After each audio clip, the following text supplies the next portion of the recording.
credit tenant is what everybody wants. And luckily there's a lot of them out there.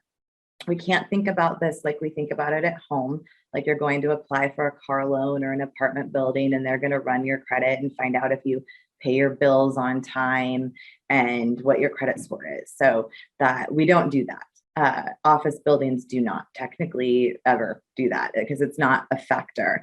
You are looking for tenants that have a typically regional or national presence, might be local, but they're relatively sizable. They have a presence in the market in whatever their trade is. Architecture, could be a financial services firm, a law firm, fashion, entertainment, technology. There's a lot of credit tenants in that.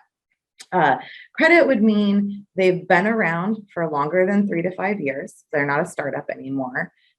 They have money on the balance sheet.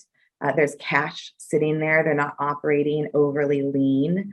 The way that we establish credit is typically either because you just know them, right? Like you know the tenant, like US Bank over in US Bank Tower in downtown LA. Like US Bank says, I want to come to your building and rent space from you. Like you innately know, like that's a credit tenant, like you're going to be fine.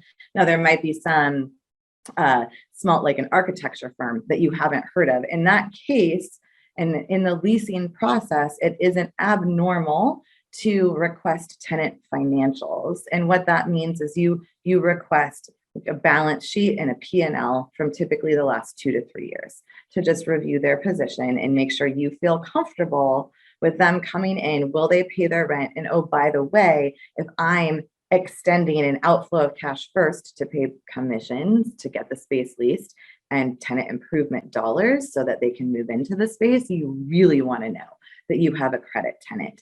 And that is the responsibility of the leasing brokerage firm, the asset manager, which is typically the oversight on the ownership side, and the property manager to review and interview and look at that tenant and make the decision if they're going to be a great long-term rent-paying tenant for the building.